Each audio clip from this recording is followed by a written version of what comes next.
What if the one man everyone laughed at was the only one who could save them? In the frozen valley of Red Hollow, a quiet cowboy chose to live inside a mountain cave with nothing but his horse and a strange underground farm. People mocked him, called him crazy, and swore his way of life would never last a real winter. But when the cold tightened its grip, when the firewood ran out, and the storm refused to end, the entire town found itself with nowhere else to go. And the truth behind that cave would change everything. Before we dive in, let us know where you're watching from. Now let's step into the story. Red Hollow was the kind of place most people never noticed on a map. Tucked deep between the Bitterroot Mountains of Montana, it sat quiet beneath towering pines and long rolling slopes of snow. In winter, the town seemed to shrink into itself. Smoke curled constantly from the chimneys of weathered wooden homes, rising into a pale gray sky that rarely cleared. Every family burned wood from morning until night, just to keep the cold from creeping into their bones. It was a rhythm they all understood. Chop, stack, burn, repeat. That was how you survived. But this year, something felt different. The cold had come earlier, sharper, hungrier. Supply wagons had stopped making regular trips into town. The roads leading up through the mountain passes were already half buried, and each new storm packed more ice into the ground. Wood piles that should have lasted another month were already shrinking. People noticed, but like most things in Red Hollow, they didn't say much about it. They just worked harder, burned more, and hoped winter would loosen its grip sooner than expected. Everyone depended on fire. Everyone except one man. Cole Maddox lived above the town, halfway up the northern slope, in a place most people only pointed to from a distance. A cave carved into the mountain itself. And unlike everyone else, Cole almost never came down to buy firewood. He lived there alone. Well, not entirely alone. There was Dusty. Cole Maddox was a man who looked older than his years, though no one could say exactly how old he was. Early 40s, maybe. Tall, broad-shouldered, built from years of working ranch land and riding long miles under open skies. His face was weathered cut with fine lines from wind, sun, and cold. A short, dark beard covered his jaw, and his eyes held a quiet distance that made most conversations with him end quickly. Years ago, Cole had been one of the best cowboys in the region. He'd worked across multiple ranches, earned respect without ever asking for it. But something had changed. Something no one in town talked about directly. One winter he left. Not just the ranch, not just his job, but the town itself. When he came back, he didn't return to a house or a bunk at any ranch. He moved into the mountain. Cole didn't explain himself. He never did. He spoke when necessary, paid for what he needed, and kept to himself. He didn't attend church, didn't sit around the stove at the general store, didn't drink with the other men or share stories of past seasons. To the people of Red Hollow, he had stopped being just a man. He had become something else. The caveman, some called him. The mountain fool, others said. And the longer he stayed away, the easier it became to laugh. But there was one thing about Cole Maddox that made the laughter linger just a little longer than usual. The horse. Dusty was a deep brown mare with a coat thick enough to handle Montana winters without a blanket. She wasn't young anymore, but she moved with steady strength and quiet confidence. Her eyes were sharp, alert, and strangely calm, like she understood more than most animals should. She wasn't just a working horse. She was different. Dusty didn't need to be led much. She followed Cole without command, adjusted her pace to his, without a pull on the reins. When they were together, there was a rhythm between them that didn't need words. In the cave, she wasn't tied unless necessary. She had her own corner layered with straw old blankets and a low stone wall to block the wind. but she rarely stayed there long. She moved freely. She knew where the water ran, where the feed was stored, where the warmest spot near the earthen bench could be found. And when Cole worked, she was never far, sometimes standing beside him, sometimes watching, always there. That kind of bond only made people in town shake their heads even more. "Man's living with a horse like it's family," someone once muttered. They weren't entirely wrong, because inside that cave, hidden behind rough timber, old canvas, and patched leather, was something no one in Red Hollow had truly seen. From the outside, Cole's place looked like a cold, forgotten shelter, a hole in the mountain barely protected from the wind. But stepping inside was like crossing into another world. The space opened wide, stretching deeper into the rock than anyone would expect. Cole had carved out sections over time, shaping the cave not for comfort, but for survival. On one side, long wooden beds held dark, rich soil. Rows of green plants grew there, lettuce, cabbage, onions, herbs impossibly alive in the middle of winter. Above them hung soft yellow lamps, their glow steady and warm, mimicking sunlight, just enough to keep the crops growing. A narrow stream of water trickled from deeper within the mountain, guided through hollowed channels and old metal piping. It fed the plants, filled a shallow stone basin, and gave both man and horse a reliable source of fresh water. Near the back, tools were organized with quiet precision. Nails, ropes, spare horseshoes, sacks of dried goods. Nothing wasted, nothing out of place. And then there was the heat. Along the far wall ran a long earthen bench built from packed clay and stone. Hidden beneath it was a system Cole had designed himself, simple, efficient, and silent. A small fire chamber fed warmth through buried channels, allowing heat to spread slowly and evenly through the structure. No roaring fire, no constant need for wood, just a few pieces of fuel and hours of warmth. Dusty's resting area was positioned near that bench. Straw piled thick, old blankets draped along the stone, a place where the cold never truly reached. It wasn't beautiful, but it worked. Everything in that cave worked, and it told a story without ever saying a word. A story of preparation, of patience, of someone who had spent years making sure they would never be caught unready again. But the reason behind it, that remained hidden. One evening, after checking the water channels and brushing down Dusty, Cole paused beside an old saddle hanging near the horse's space. There, tied carefully to one of the straps, was a small worn cloth, a scarf. It was faded soft with age, its edges stitched by hand in a simple pattern. Not something Cole would have used, not something a cowboy carried for himself. He reached out, touching it lightly. For a brief moment, the cave disappeared. In its place came a memory, a little girl no more than 8, laughing as she sat atop Dusty's back, her hands gripping the mane, her voice bright and fearless. Cole standing nearby, watching, smiling in a way he rarely did anymore. The image flickered, gone as quickly as it came. Cole pulled his hand back. He didn't linger, didn't allow himself to follow the memory any further. Dusty exhaled softly behind him, and for a second, it felt like she remembered too.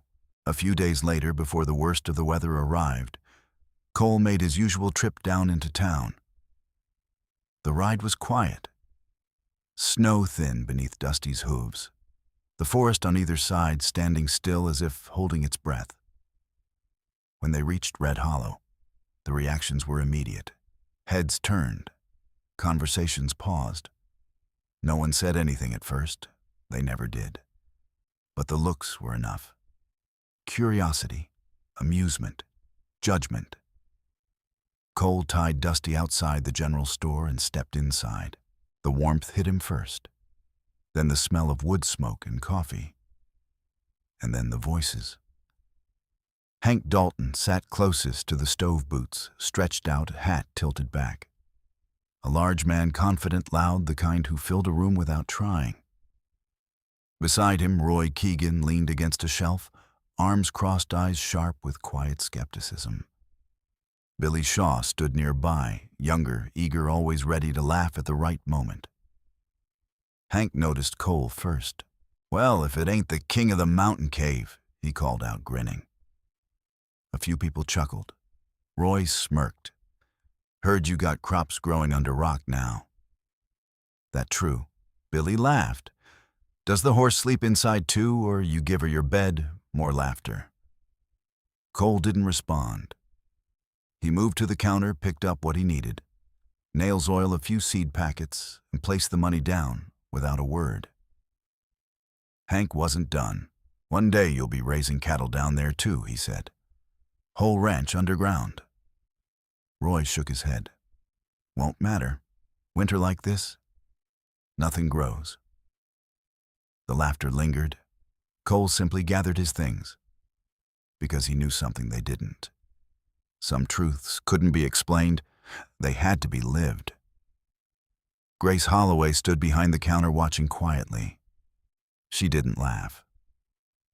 When she handed Cole his supplies, her eyes softened just slightly. "Winter's not done with us yet," she said calmly. That was all.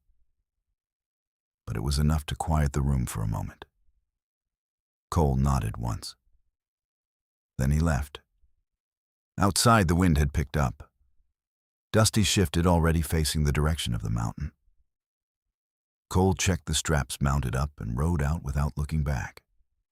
Behind him, Red Hollow carried on as it always had, unaware, unprepared. On the way back, the sky darkened faster than it should have. Clouds dropped low, heavy and gray, swallowing what little light remained. The wind shifted direction, colder, now sharper. There was a metallic scent in the air, the kind that came before heavy snow. Cole stopped on a ridge, looking down at the valley. Smoke from chimneys no longer rose straight. It bent sideways, dragged by the wind. A bad sign. He said nothing, just urged Dusty forward. By the time they reached the cave, the first real flakes had begun to fall. Inside, everything was as it should be. Warm, steady, safe, except for one thing. Dusty didn't settle. She didn't go to her usual spot, didn't lower her head, didn't rest. Instead, she paced. Her hooves struck the stone with sharp, uneven rhythm.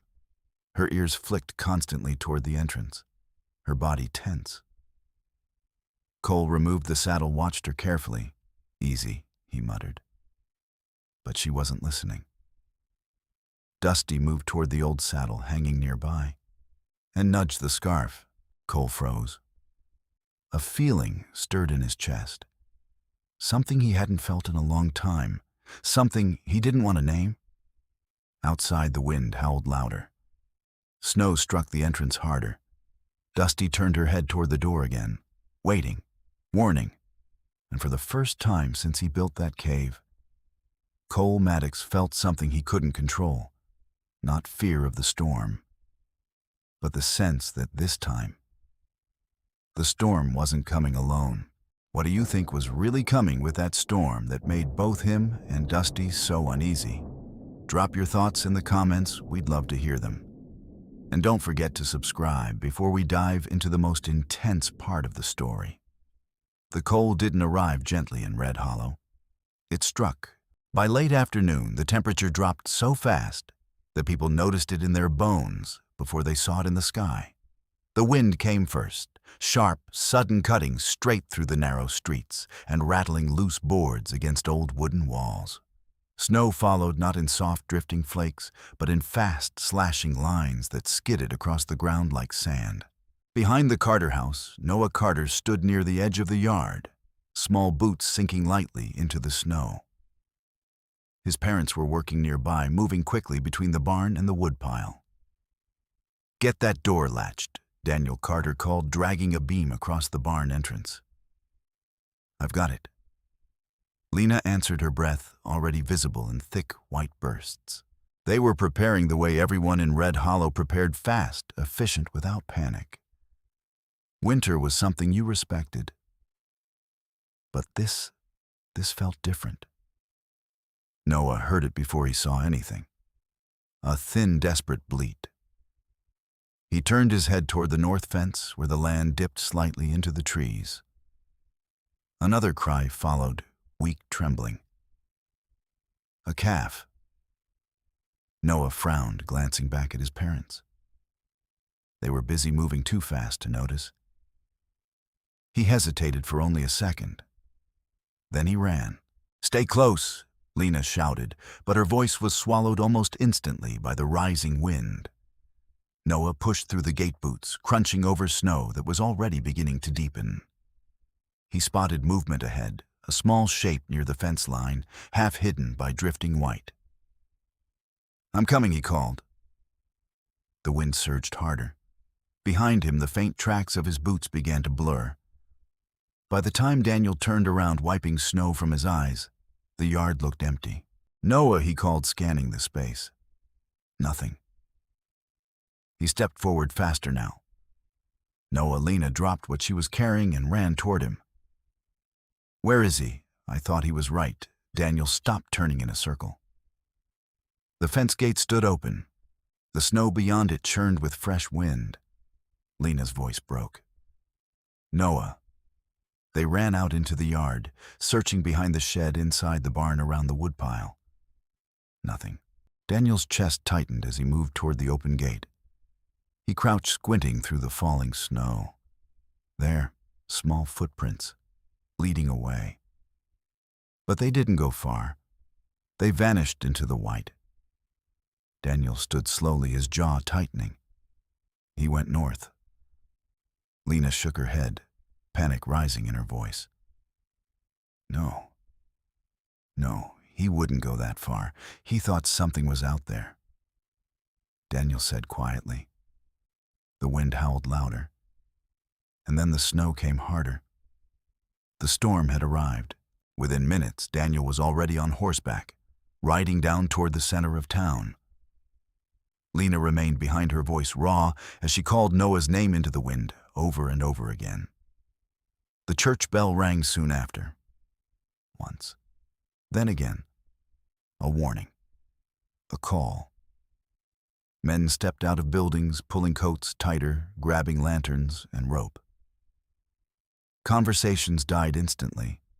Faces shifted from routine calm to sharp focus. "What happened?" Hank Dalton demanded as Daniel pulled up near the general store. "My boy's gone," Daniel said, breathless. "He went out toward the north fence. I lost his trail." No one laughed. Not this time. "Move," Hank snapped, already turning. "Get the lanterns. We're heading out." Roy Keegan grabbed a heavy coat and a box of tools without a word. Billy Shaw followed, his usual smirk gone, replaced by a tight, pale expression. Grace Holloway moved behind the counter, pulling blankets from storage. "I'll keep water hot," she said calmly. "Bring him here if you find him." Daniel nodded once, already turning his horse. Groups spread out quickly. Some checked nearby buildings. Others followed the fading line of tracks leading toward the trees. Lanterns flickered against the wind, their light barely pushing back the growing darkness. "Noah!" Daniel shouted, his voice cracking. But the storm swallowed it whole. At first they could still see where the boy had gone. A line of small prints, then fewer, then none. The snow erased everything, and slowly the realization settled in. This wasn't just a search. It was a race. A race against a cold that didn't forgive mistakes. As the sun disappeared completely, the storm grew worse. Snow no longer fell, it attacked. The wind threw it sideways into faces, into eyes, into lungs. Lanterns dimmed under the assault, barely illuminating a few feet ahead. Fences became shadows. Trees became silhouettes. The world shrank to fragments. "Can't see a damn thing," one man shouted. Hank pressed forward anyway, jaw set. "Keep moving." But even he slowed. Horses resisted. Men stumbled. Groups lost sight of each other. Daniel pushed harder than anyone. "Noah," he called again, his voice breaking. Two men grabbed his reins. "You'll get yourself killed," one said. "I don't care. You will if you keep going blind." Daniel clenched his fists, shaking with anger and fear. Below them, Red Hollow flickered with weak lights. Above them, the mountain disappeared into white. And somewhere out there, Noah was alone. Far up the slope inside the cave, everything remained steady, warm, controlled, alive. The lamps glowed softly over the rows of green plants. Water flowed in quiet channels. The earthen bench radiated a slow, even heat. But Dusty did not settle. She moved, restlessly, hooves striking the stone floor in uneven rhythm. Her ears flicked constantly toward the entrance, her body tense. Cole watched her.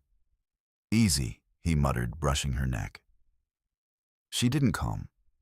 Instead, she turned sharply toward the saddle hanging nearby and nudged it. The worn scarf tied to it shifted slightly. Cole froze. Dusty did it again. Then she turned, facing the entrance, breathing hard. Cole's jaw tightened. He remembered the last time she had acted like this. He swallowed the thought. "No," he said quietly. "Not this time." But Dusty stepped forward, grabbing the edge of his coat with her teeth and pulling. Cole stumbled a step. "Hey," she pulled again. Harder. Something inside him shifted. Slowly, reluctantly, he reached for his coat, his lantern, the rope, the blanket. Dusty stood still as he saddled her, waiting. The moment he opened the barrier at the cave entrance, the storm exploded inward. Cold air slammed into him. Snow followed. Cole hesitated at the threshold. Behind him was everything he had built, everything he had prepared. Safety. Ahead. Nothing. Just white chaos.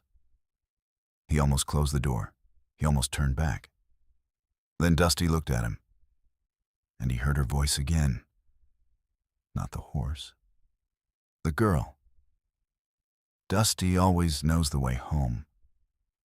Cole exhaled sharply. "All right, girl," he said. "Show me."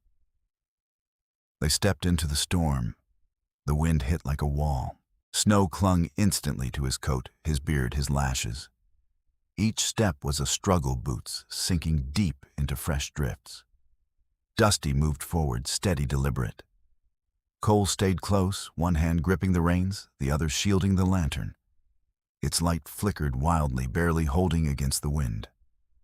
They moved along the edge of the trees, where the wind broke slightly. Still, the world blurred. Shapes disappeared. Landmarks vanished. Dusty stopped, occasionally lifting her head, sensing something beyond sight. Then she changed direction. Cole didn't question it. He couldn't. Not anymore. Time stretched. Distance lost meaning. After what felt like forever, Cole slowed. They were too far out. Too far from the cave. Too far from anything. He pulled the reins. "That's enough," he said hoarsely. We turned back. Dusty didn't move. She stood rigid, staring ahead. And then Cole heard it. A faint sound, barely there. A cry. Dusty stepped forward. This time Cole followed without hesitation. They moved off the path into deeper snow. The wind howled louder. The lantern died. Darkness swallowed them. And then Dusty stopped. A tree loomed above them. Cole dropped to his knees, hands tearing through snow at the base. And there he was. A small, frozen shape. "Noah," Cole breathed. The boy stirred weakly. Dusty lowered her head beside him. And in that moment, Cole understood. She had found him first. She had stayed. She had kept him alive. Cole wrapped the boy, quickly lifting him onto the saddle, securing him tightly. "Stay with me," he muttered. Noah's lips moved. "The horse." "She didn't leave, I know," Cole said. They turned back, but the storm had changed everything. The path was gone. The world was gone. Only the cold remained. They nearly walked into a frozen creek, stopping just in time as ice cracked beneath Dusty's hoof. Cole pulled back, heart pounding. "We're lost," he whispered. The wind roared in answer. He closed his eyes for a second, pressing his hand against Dusty's neck. "Take us home," he said softly. She stood still, then turned. Step by step, she moved forward, and far ahead, a faint glow. The cave. They stumbled inside moments later. Cole nearly collapsed, but forced himself forward. He laid Noah carefully on the earthen bench that had been warming for hours. The heat stored within it rose slowly, steadily seeping through the layers of blanket and wet fabric. It wasn't a harsh warmth, not the kind that shocked the body, but something deeper, something patient. "Easy." "Easy," Cole murmured under his breath, though he wasn't sure if he was speaking to the boy or to himself. He pulled off Noah's soaked boots first, then the thin gloves that had done nothing to stop the cold. The boy's fingers were stiff, pale, almost wax-like. Cole grabbed a dry cloth and began rubbing them gently, then moved to Noah's face, wiping away the melting frost clinging to his skin. He pressed a hand lightly against the boy's chest. There. A faint rhythm. Weak, but there. Cole exhaled slowly. Around them, the cave remained calm. The yellow glow from the hanging lamps softened the shadows, making the space feel almost unreal compared to the chaos still raging outside. The wind roared beyond the entrance, but here inside the stone walls it sounded distant, controlled, contained.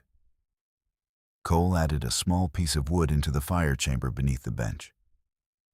Not much, just enough to keep the heat moving through the channels below. In that moment, every degree of warmth mattered. Every second mattered. He reached for the small metal kettle and set it over the heat source. The water inside began to warm quickly, steam curling upward in thin white threads. From a shelf nearby, he took a jar of honey and stirred a small amount into a cup. When it was ready, he lifted Noah's head carefully. "Drink," he said quietly. The boy didn't respond at first. Then his lips moved slightly. Cole tipped the cup just enough for a small sip to pass through. Noah coughed weakly. "That's it," Cole said. "Slow." Another sip, then another. Color began to return, barely noticeable at first, just a faint shift along the edges of his lips. Cole pulled another blanket over him, layering warmth, carefully making sure it stayed even. Not too fast, never too fast. The body could break as easily from sudden heat as it could from cold. Every movement Cole made was measured, deliberate. There was no hesitation, no uncertainty. Only experience, only memory. Behind him, Dusty moved. The mare stepped closer to the bench, her hooves quiet against the stone. She lowered herself slowly, folding her legs beneath her until her body rested alongside Noah. Cole didn't stop her. He didn't need to. Dusty shifted her weight slightly, pressing her side closer to the boy. Heat radiated from her body, stronger, more immediate than anything else in the cave. Noah reacted instinctively. Even half-conscious, he turned slightly, leaning toward the warmth. Dusty adjusted again, positioning herself between him and the faint draft coming from the entrance. Her breathing was steady, deep, grounding. For a moment, Cole just stood there, watching. Because he had seen this before. Not exactly like this, but close enough to make his chest tighten. A small shape in the cold. A horse standing between life and death. He swallowed hard. This time, it wasn't too late. Time passed. Minutes, maybe longer. The storm outside didn't ease, but inside something shifted. Noah's breathing began to even out. The tension in his small body softened. Color crept slowly back into his cheeks. Then his fingers moved, just slightly, but enough. Cole leaned closer. "Hey," he said gently. Noah's eyes fluttered. Once. Then again. He blinked slowly, unfocused at first, his gaze drifting across the ceiling, the light, the unfamiliar shapes of the cave. Then he saw Dusty, his brow furrowed faintly, confusion flickering across his face. And then he saw Cole. "You're okay," Cole said. "You're safe." Noah tried to speak, but his voice came out thin and broken. My mom." Cole nodded once. "They're looking for you."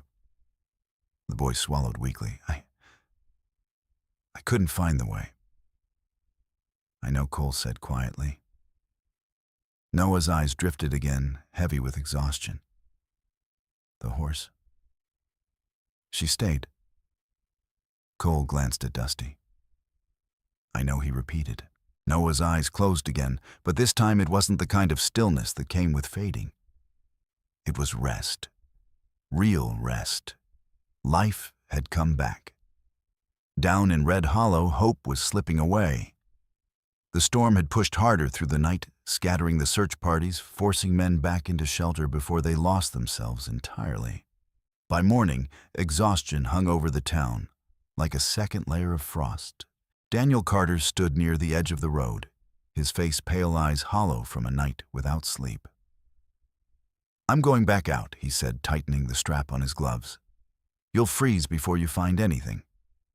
Hank said, his voice rough. "I'm not stopping." Roy stepped forward. "The tracks are gone, Daniel. There's nothing left to follow." Daniel didn't answer, because he already knew that. Lena sat inside their home, wrapped in blankets she didn't feel. Her hands trembled constantly, her voice raw from calling a name that never answered back. Every hour that passed made the silence heavier. No one said it out loud, but they all thought it. No one survives a night like that. Not a child.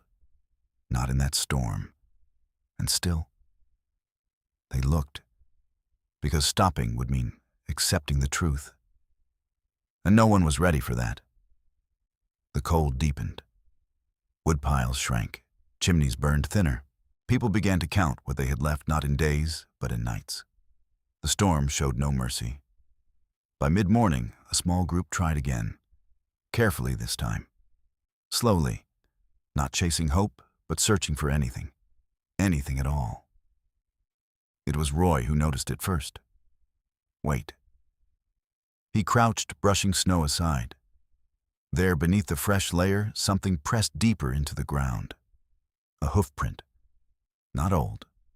Not random. Heavy. Clearer than anything else around it. Hank stepped closer. "That's not from town." Daniel's head snapped up. Roy pointed. "There's more. Faint, partially covered, but there. A line. Moving up toward the mountain." Daniel's voice came out tight. "Cole." Hank exchanged a glance with Roy. No one laughed this time.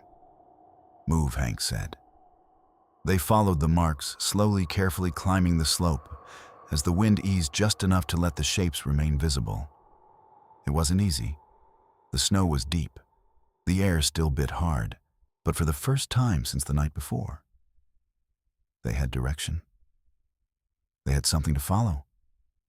And that meant hope. By the time they reached the upper slope, the cave appeared like a shadow carved into the mountain itself.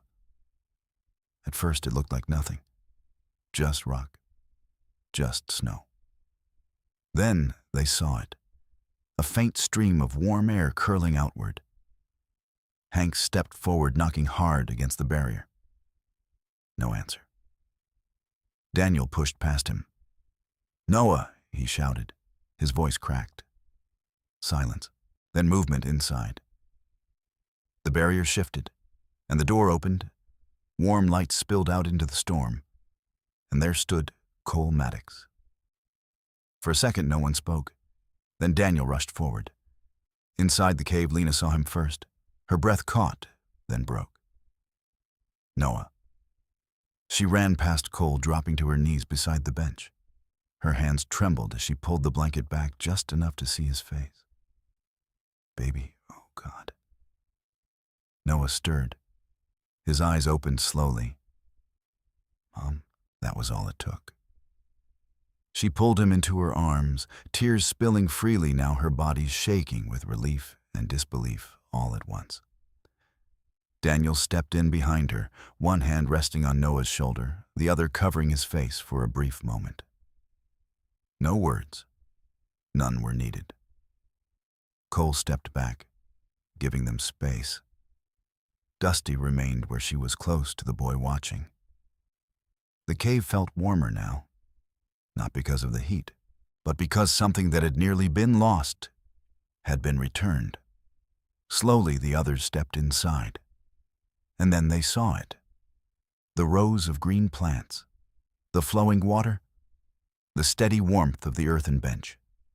Roy walked closer, his expression unreadable. Hank turned slowly, taking it all in. No one spoke at first, because they didn't know what to say. Everything they had laughed at was real, and it had just saved a life. Lena's eyes drifted toward the saddle near the wall, and then she saw it. The scarf, small, faded, out of place. She looked up at Cole. Daniel followed her gaze. "Whose is that?" he asked quietly. Cole didn't move. Dusty turned her head toward the saddle, and in that silence, the truth rose on its own. Cole spoke slowly, years ago, during a storm like this. His voice was steady, but heavy. I wasn't here. No one interrupted. I was working north. Thought I'd make it back in time. He paused. My daughter, Maggie. She thought she could find me. A long breath. She took Dusty, rode out into the storm.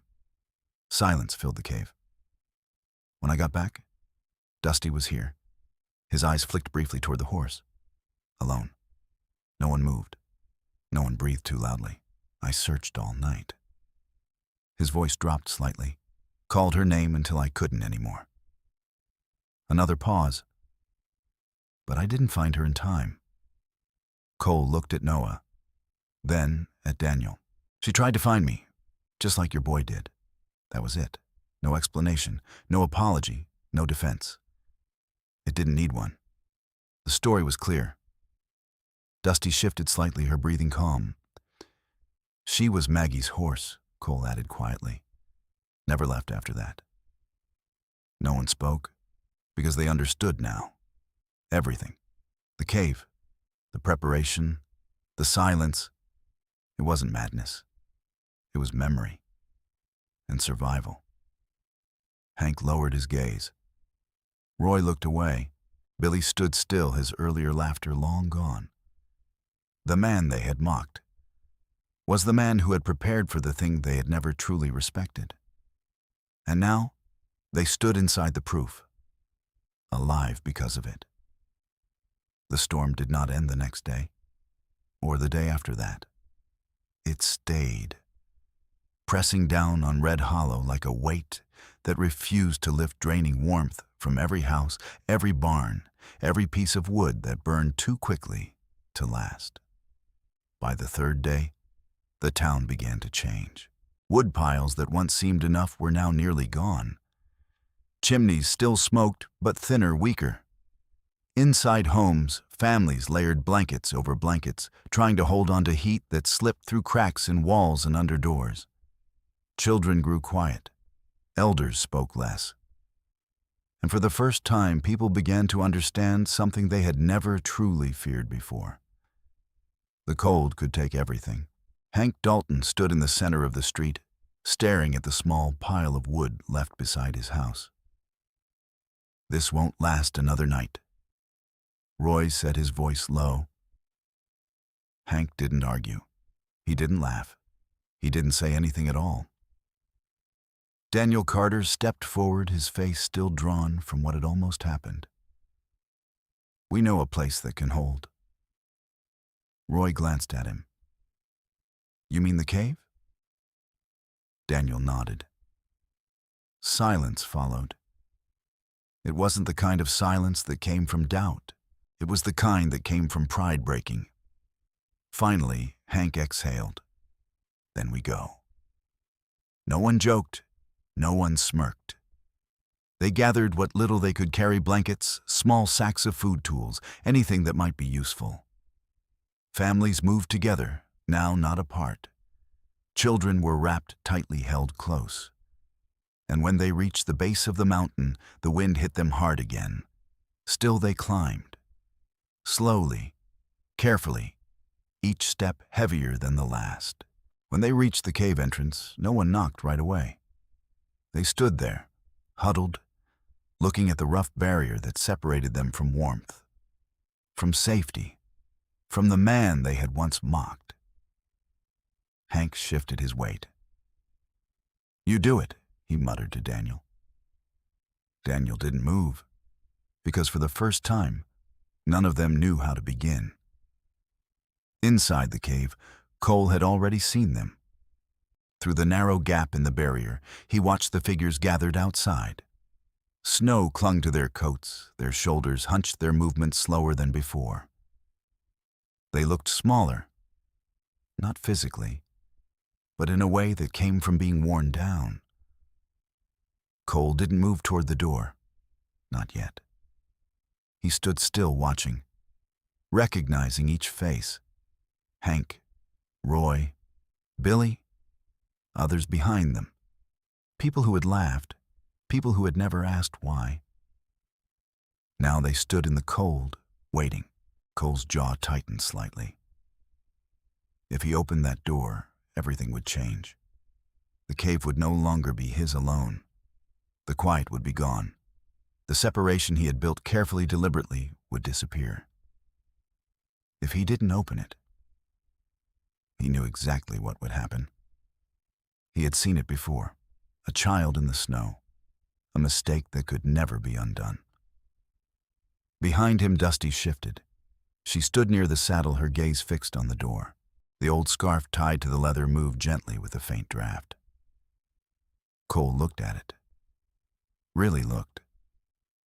And for a moment the past rose again, not as a memory, but as something still alive, still present. A small figure riding into a storm. A choice he hadn't been there to stop. A loss that had never left him. He exhaled slowly. "This isn't about you," he muttered under his breath. "Not about keeping the cave. Not about keeping distance. It was about not repeating the same silence that had already cost him everything once." Cole stepped forward. Outside, the wind howled louder, as if pushing against the mountain itself. Inside, he reached for the barrier. For a brief second, his hand stopped. Then he pulled it open. Cold air rushed in, but so did something else. "Get inside," Cole said simply. No anger, no accusation, just a decision. The people outside didn't hesitate. They moved quickly, stepping into the cave one by one, bringing with them snow wind and exhaustion. And then they stopped, because the warmth hit them all at once. Not just physical warmth, but something deeper. Children were brought forward first, guided toward the earthen bench where heat rose steadily through the packed ground. Mothers unwrapped layers of blankets, checking small hands, pressing cheeks to foreheads. Elderly men lowered themselves carefully, their shoulders dropping as the warmth reached them. No one raised their voice. No one needed to. The cave itself seemed to quiet them. This wasn't just shelter. It was survival. People began to notice the details. The rows of green plants still growing under soft light. The water running clear through carved channels. The organized stacks of supplies. Everything worked. Everything had purpose. Roy ran a hand along the edge of one of the wooden planting beds, his expression unreadable. Hank turned slowly in place, taking it all in. This has been here the whole time, he muttered. No one answered, because the answer was obvious, and it made everything they had said before feel smaller. Behind them, Dusty stood near the entrance, her body angled toward the storm outside. She didn't move, didn't relax. She remained there as if guarding the line between cold and warmth. A few children noticed her first. "She's big one," whispered. Another stepped closer, reaching out a tentative hand. Dusty didn't pull away. She stood still calm, allowing the small fingers to touch her mane. And slowly the tension inside the cave began to shift. People started moving with purpose. One group organized the blankets. Another helped feed small pieces of wood into the heating system under Cole's quiet instruction. Others unpacked what little food they had, dividing it carefully. No one stood idle.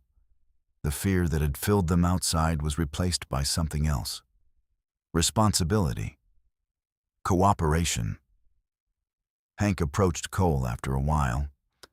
For once, the big man didn't fill the space with noise. He stood there rubbing the back of his neck. "We were wrong," he said. Just that. No explanation.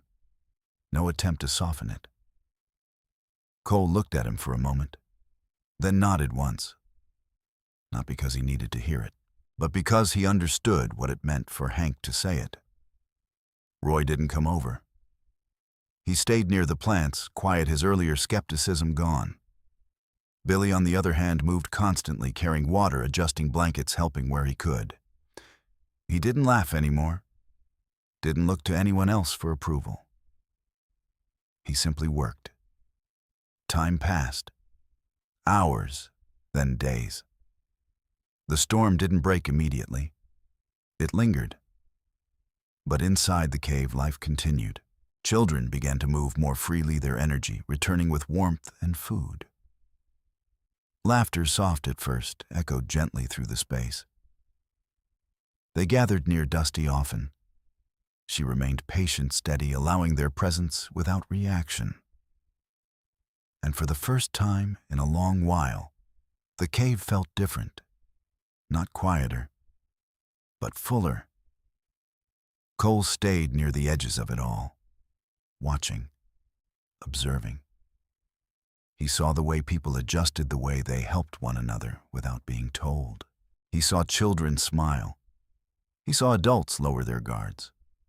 This was what he had built the cave for. Not just survival, but the chance for survival to be shared. He just hadn't expected to ever see it happen. Eventually, the storm began to weaken. The wind softened. The snow slowed. And one morning, pale sunlight slipped through the entrance for the first time in days. No one rushed outside. They stayed where they were, letting the moment settle. Because they all knew they had made it. When the people of Red Hollow returned to their homes, they didn't carry the same thoughts they had before. They carried a story, not rumor, not speculation, truth. The cave wasn't a strange idea anymore. It wasn't a joke. It was the reason they were still alive. No one called Cole a fool again. No one laughed when his name was mentioned. When they spoke of him now, it was quieter, respectful, grateful. Spring came slowly to Red Hollow. It did not arrive all at once with birdsong and soft sunlight. It came in small signs, first the sound of water running beneath thinning ice, the dark patches of earth appearing along fence lines, the smell of wet pine rising from the slopes when the sun finally touched them for more than an hour. The snow that had buried the valley began to loosen. It slipped from rooftops in heavy sheets, dripped from barn eaves, and ran down the mountain in narrow silver streams. The roads were still muddy and rough, and many fences leaned from the weight of winter, but Red Hollow was alive. People came out of their homes differently now. They moved slower, perhaps, but with a kind of gratitude they had not carried before. They repaired doors, patched barn roofs, rebuilt woodpiles, and spoke less carelessly about the cold. The winter had left its mark on every family, but it had also left behind a story that no one in town could stop telling. The story of Cole Maddox, and the horse that had walked into a blizzard and brought a child back alive. Cole's cave was no longer a place people avoided. A few townspeople came up the slope from time to time, carrying seed packets, repaired tools, spare lamp oil, or bundles of cloth. They did not come loudly. They did not come with jokes. They came with lowered voices and quiet respect. Cole accepted what was useful and refused what was too much. He remained Cole, still quiet, still watchful, still a man who seemed more comfortable with stone walls and horse breath than with crowded rooms. But the town had changed around him, and Dusty had changed in their eyes most of all. Children were the first to make the cave feel less lonely. They came with their parents, at first shy and wide-eyed, asking if they could see the horse that saved Noah Carter. Dusty, patient as ever, stood near the entrance, while little hands touched her mane, her neck, her warm brown coat. She really stood in the storm, one boy asked. Noah Carter, who now visited often with his father, nodded solemnly. She didn't leave, he said. Not once. That was all the children needed. From then on, Dusty was not just Cole's horse. She was Red Hollow's quiet miracle. Daniel Carter came more than anyone. Sometimes he brought nails or oats. Sometimes he brought nothing at all. He would stand with Cole near the cave entrance, looking down toward the valley, and for a long while, neither man would speak. One afternoon, Daniel finally said, "I keep thinking about what would have happened if she hadn't found him." Cole's hand rested on Dusty's neck. "Don't," he said. Daniel looked at him. Cole's gaze stayed on the valley. "That road doesn't lead anywhere good." Daniel understood. Still, even with the town's gratitude, Cole kept distance between himself and everyone else. He let the children pet Dusty, but never for too long. He let men help stack supplies, but never let them rearrange the cave. He accepted thanks, but never seemed to know what to do with it. Part of him had opened the door, but part of him was still standing behind it. Then in the third week of spring, the strangers came. They rode into Red Hollow near sunset, 6 men, 3 pack horses, and a polished black wagon with iron-reinforced wheels. They were not ordinary travelers. Their coats were too clean, their saddles too fine, their guns too visible without being careless. They moved with the discipline of men used to being obeyed. At their head rode a man in a dark wool coat and a broad hat pulled low over sharp gray eyes. His name was Victor Hale. He introduced himself as a horse trader passing through on business. But Grace Holloway, watching from the porch of the general store, noticed the way he studied everything, the state of the roads, the strength of the horses tied outside the faces of the men who looked away too quickly. Victor listened more than he spoke. And when he heard the story of Dusty, he became very still. "A horse found a boy in a blizzard?" he asked. Hank Dalton, proud now of the story he once would have mocked, nodded. "Found him, stayed with him, and brought Cole right to him." Victor's eyes narrowed slightly. "What kind of horse?" Brown mare, Billy said before anyone stopped him. "Older, but strong. Smartest horse I ever saw." Victor smiled, not warmly. "Is that so?" The next morning, Victor Hale rode up the northern slope with 2 of his men. Cole saw them coming long before they reached the cave. Dusty saw them too. She stood near the entrance, ears forward, body still, not frightened, alert. Victor dismounted slowly, his eyes moving from the cave entrance to the water channels, the planted beds visible inside, and finally to Dusty. The moment he saw her, his expression changed. It was brief, but Cole caught it. Recognition, not of the horse herself, but of value. Victor stepped closer.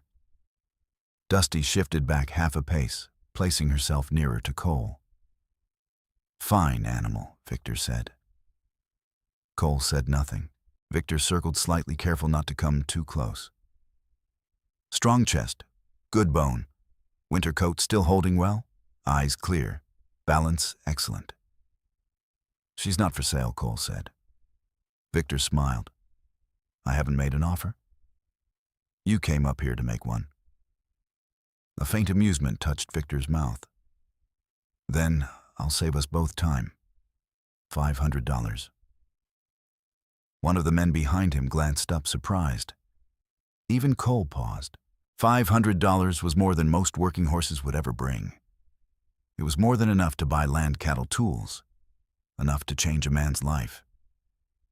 But Cole's answer came immediately. "No." Victor studied him. "1,000. Dusty snorted softly. Cole's eyes hardened. "No." Victor looked at the horse again, and this time his smile faded into something colder. "You don't know what you're holding." Cole stepped closer to Dusty. "I know exactly what I'm holding." Victor's eyes returned to him. For a long moment, neither man spoke. Then Victor tipped his hat slightly. "Most men mistake sentiment for ownership," he said. "That usually costs them." He mounted and rode back down the slope without another word. But he did not leave Red Hollow. Over the next 2 days, Victor moved through town with quiet patience. He spoke to Hank, to Roy, to anyone who would listen. He bought drinks, bought supplies, paid well. He never insulted Cole directly. That would have been too crude. Instead, he planted questions. What good is one horse standing in a cave? How many lives might such an animal save if properly trained? What if that mare could guide supply lines through storms? What if she could serve more than one grieving man? Some people ignored him. Others listened longer than they should have. Roy especially seemed troubled. Not tempted exactly, but unsettled. Billy, eager and careless, told Victor more than he meant to. He described how Dusty had stopped near the pine, how she had left tracks, how she seemed to know where Noah was before Cole did. Victor listened to every word. That night, Dusty stood at the cave entrance for nearly an hour, staring down toward the valley. Cole watched from beside the earthen bench. "What is it, girl?" he whispered. Dusty did not move. Far below, between the trees at the base of the mountain, a small light shifted in the darkness. Then another. Cole's hand went still. This time the storm wasn't coming from the sky. It was coming from men. Victor Hale was not a traitor. Not really. By the time Cole understood that Victor had already studied the slope, the cave, the town, and Dusty's habits. His men belonged to an outfit known in certain territories for acquiring rare horses. Some were sold to wealthy ranchers. Others went to military contractors, mountain freight lines, or private expeditions crossing brutal terrain. They wanted animals that could survive where men failed: cold passes, whiteouts, long-distance travel, hostile ground. Dusty was not simply valuable. She was exceptional. And Victor wanted her. He returned to the cave the next morning with only one man beside him, carrying himself as if no threat had passed between them. "This doesn't have to become unpleasant," Victor said. "It already is," Cole replied. Victor removed his gloves slowly. $2,000. Plus feed deliveries for the town before next winter. Tools, medicine, kerosene. I can make Red Hollow stronger than it has ever been. Cole's face did not change. "No." Victor's expression hardened. You would deny your town supplies over a horse. She's not a bargain piece. Everything has a price, Victor said quietly. If not yours, someone else's. Cole took one step forward. Dusty's ears pinned back. Victor smiled again, but this time there was no politeness in it. Then he left. That night, the cave was too quiet. Cole slept lightly as he always did, but some silences are deeper than sleep can catch. When he woke before dawn, he knew something was wrong. Dusty's breathing was gone. He rose instantly. The stall door stood open. No broken boards, no scattered panic, no wild struggle, just absence. Cole moved through the space, slowly reading what was left. A scuffed patch near the entrance. A shallow mark where Dusty had resisted. A piece of rope fiber caught on rough stone. She had been let out. Controlled, but not willingly. Cole did not shout, did not curse, did not collapse into the old terror that once might have swallowed him whole. He became still, focused. He pulled on his coat, took rope rifle lantern and a knife from the wall. When he stepped outside, Hank Dalton was already climbing the trail with Daniel and Billy behind him. Hank looked at the open cave, then at Cole's face. They took her, Hank said. Cole nodded once. Daniel stepped forward. We're coming. Cole looked at them. For years he had done everything alone. This time no one waited for him to ask. Billy swallowed hard. I told him too much. About Noah. About what she did. I didn't mean Cole cut him off. Then help me find her. Billy nodded, guilt turning into resolve. They followed the tracks north through wet pine and thawing mud. Spring made the trail harder, not easier. Snowmelt ran across the ground, washing away prints. Mud pulled at boots. Fallen branches broke the line again and again. Victor's men knew how to hide a trail, but Dusty knew how to leave one. At first, Cole noticed only small things, a hoof print pressed deeper than necessary, a scrape against bark, a snapped twig, angled toward the ridge. Then he saw the pattern. Dusty was marking the way, just as she had led him to Noah. Hank crouched near a stone. You sure Cole touched the mark in the mud? She's telling us where she went. Billy stared ahead, all cutting through his fear.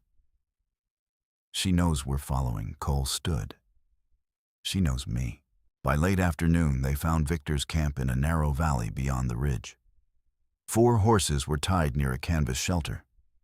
2 men stood guard, and Dusty was secured near the far side, roped heavily, but standing proud, refusing to lower her head. Victor stood beside her, speaking softly, as if persuasion could replace loyalty. She could guide men through whiteouts, Victor said when Cole stepped from the trees. Do you understand that freight lines, rescue teams, soldiers, settlements cut off by winter? With her, I could save hundreds. Cole raised his rifle, but not fully. She's not yours to use. Victor turned. And she is yours to bury in a cave. Cole's jaw tightened. Victor stepped away from Dusty. You call it love. I call it waste. She chooses, Cole said. Victor laughed once. No. Men choose. Animals obey. At that moment, the hillside groaned. A low cracking sound rolled through the valley.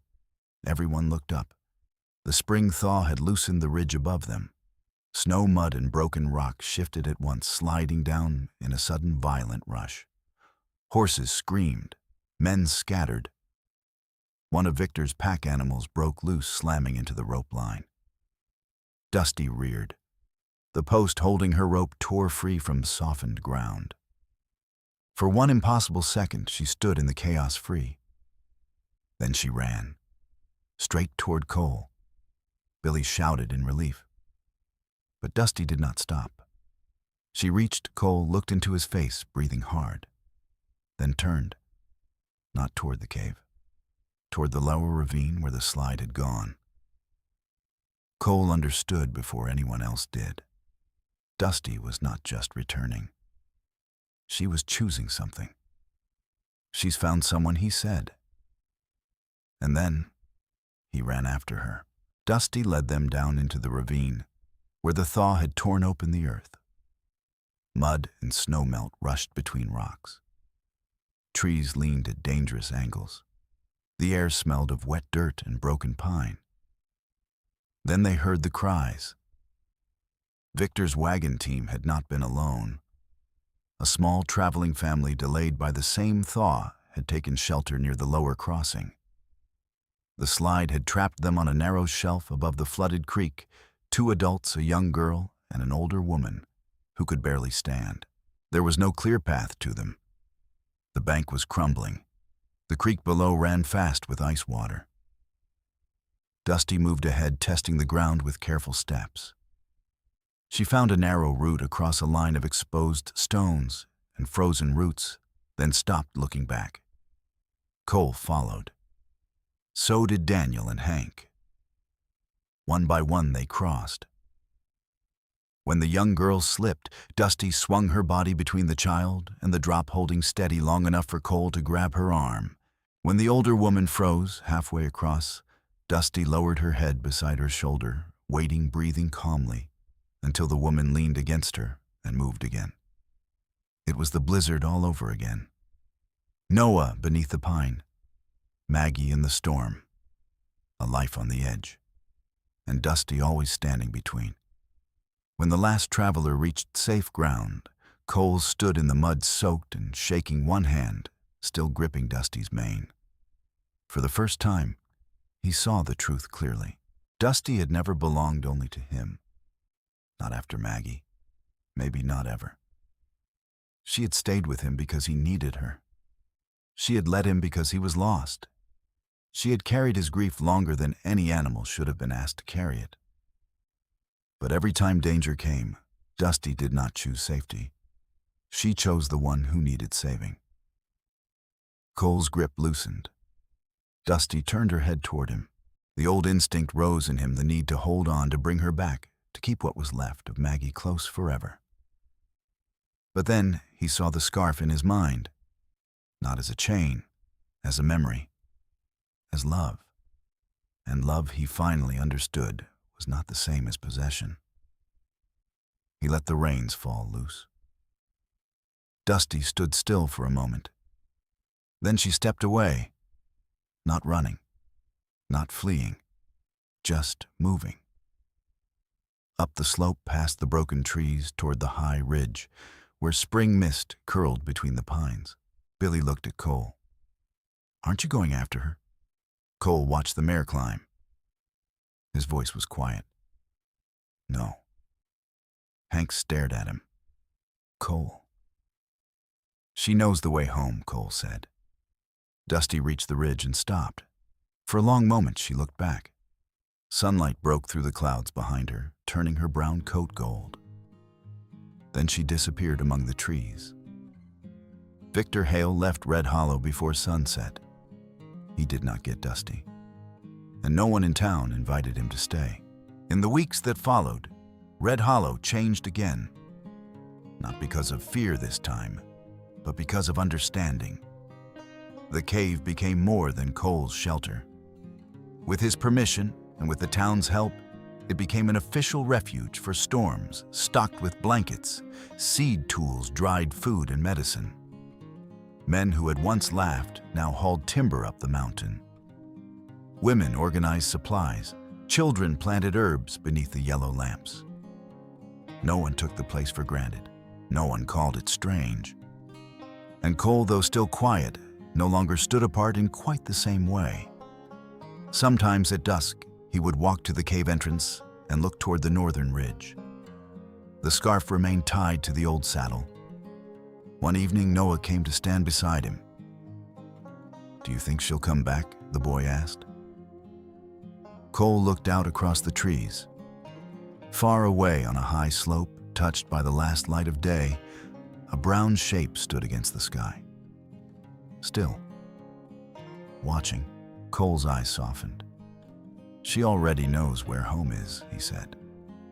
The wind moved gently through the cave entrance, lifting the edge of Maggie's scarf. And for the first time, Cole did not feel the old wound pull him backward. He didn't lose her this time. He finally understood her. For me, this story isn't just about survival or even redemption. It's about learning the difference between holding on and letting go. I see a man who spent years trying to protect himself from loss by controlling everything around him, only to realize that true meaning comes from allowing things to exist beyond his control. Dusty was never just his horse, just like love is never something we truly own. It reminded me that sometimes the hardest part of healing isn't facing the past. It's trusting that what we've lost can still live on in ways we don't control, but can finally accept. Thank you so much for watching and sharing this journey with us. If this story touched your heart, don't forget to like, leave a comment, and subscribe to the channel for more powerful stories about courage, loyalty, and the moments that truly change lives.